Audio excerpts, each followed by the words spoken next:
Ainda falando da personalidade internacional, como entidades pró-estatais, citamos lá o grupo dos rebeldes beligerantes e os movimentos de libertação nacional. Segundo nos menciona a doutrina, é o Jorge Miranda que nos fala, essas entidades pró-estatais são entidades transitórias, né? Que pretendem assumir na totalidade ou quase totalidade do território do Estado atribuições afins aos Estados soberanos, tá? Então, são entidades, grupos, né, de rebeldes. Isso ocorre em estados onde existe uma guerra civil interna, e esses grupos rebeldes, né, que estabelecem essa guerra civil, eles pretendem tomar uma parte do território ou todo o território do Estado, fazendo ali emergir um novo regime político, fazendo ali estabelecer um novo Estado, né, com o que o Jorge Miranda diz, com atribuições afins, semelhantes aos dos Estados soberanos, tá? Vale destacar que nenhum país pode intervir nas rebeliões, nas questões internas de outros países, tá? Então nenhum Estado, segundo a Carta da ONU, deve intervir em outro Estado onde ocorra uma rebelião, tá? Isso se dá, né, pelo princípio da não ingerência nos assuntos internos, tá? O que acaba sendo proibido pela Carta das Nações Unidas, tá? Então, embora não existam rebeliões, tá? Um Estado não pode intervir junto ao Estado se não for pedido uma ajuda, né? Um pedido de ajudas formal para combater essa rebelião, tá? Mas se não houver um pedido de ajuda expresso, o outro Estado não deve intervir nos assuntos internos daquele que passa por um período, do outro Estado que passa por um período de guerra civil, ok? Tranquilos? O grupo de rebeldes beligerantes, os primeiros então, que cumpre nos mencionar quando falamos dessas entidades pró-estatais, né, que visam estabelecer em parte do território ou em todo o território um verdadeiro Estado, né, um novo Estado. Os rebeldes beligerantes, eles são um grupo, né, que acabam ocupando uma parte do território do Estado que vive um período, uma situação de guerra civil, tá? Então, os rebeldes, eles acabam tomando uma parte do território, e ali naquela parte do território, eles exercem uma autoridade, eles exercem um poder identificável à soberania estatal. Tá? Então eles acabam exercendo autoridade, né? Tomando a autoridade do Estado numa parcela do território, e ali exercendo um poder, exercendo uma autoridade identificável à do próprio Estado.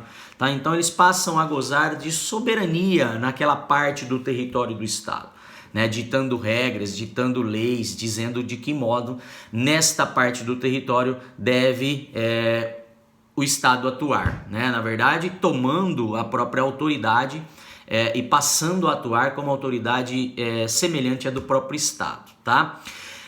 Vale lembrar que esses grupos de rebeldes, eles podem se manter no poder, eles podem continuar exercendo essa autoridade por um certo tempo, que vai poder ser um tempo maior ou menor, né, de acordo com a experiência internacional, tá? E a gente cita a título de exemplo de grupos de rebeldes beligerantes que acabaram tomando parte do Estado e ali estabelecendo uma autoridade, uma soberania semelhante ao próprio poder político de um ente estatal, tá? O que ocorreu nos Estados Unidos no século XIX é a chamada Guerra da Secessão.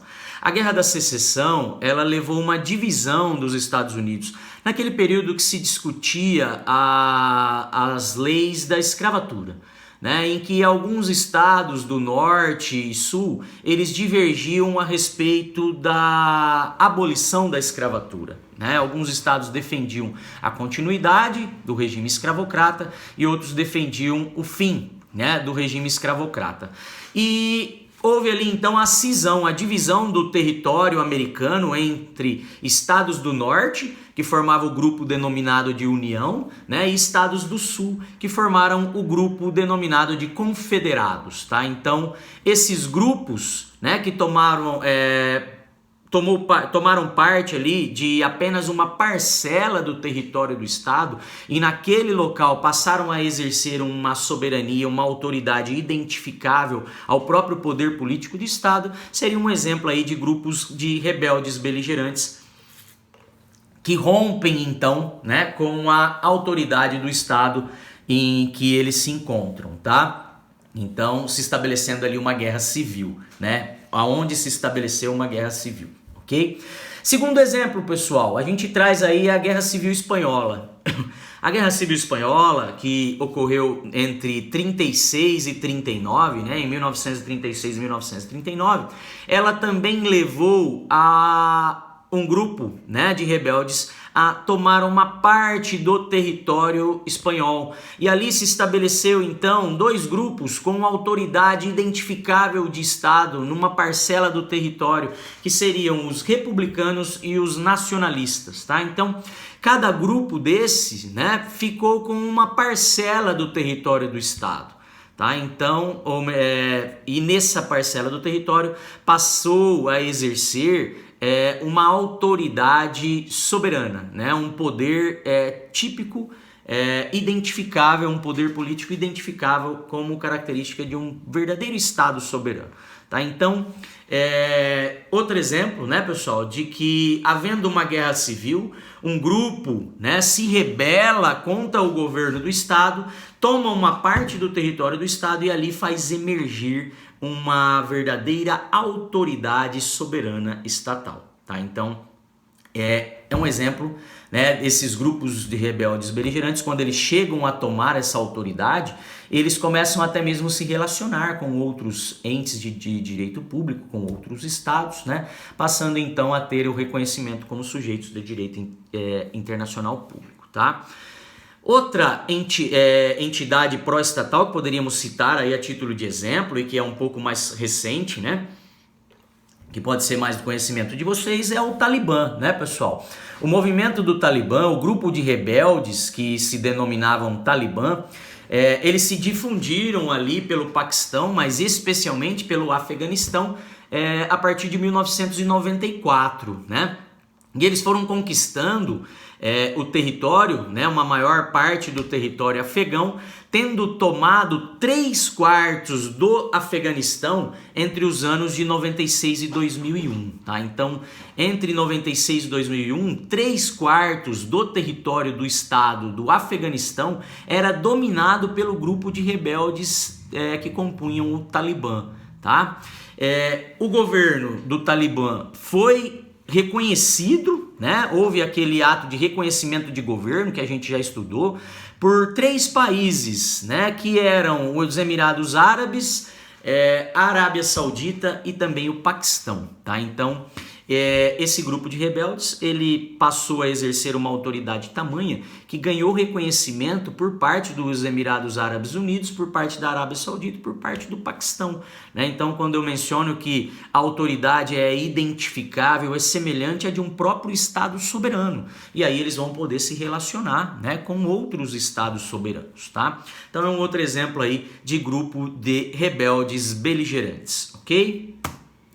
Ainda sobre os rebeldes beligerantes, temos que mencionar que a beligerância é um movimento, portanto, que busca dentro do Estado desmembrar uma parte do seu território, né? Desmembrar uma parte do seu território para ali fazer constituir um novo Estado. Por isso que essa entidade, né, é denominada de pró-estatal, porque eles buscam desmembrar uma parte do território que foi dominado, né, estabelecendo ali, constituindo, atuando em prol, então, da formação de um novo Estado, tá?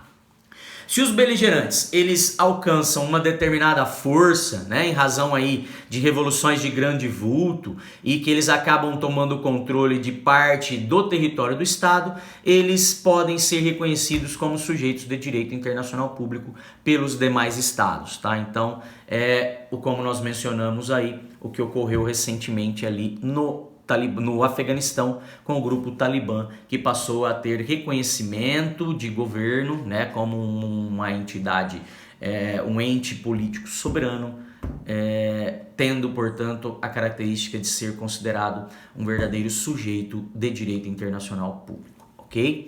Volto na sequência para comentar a respeito de outro sujeito que são os movimentos de libertação nacional.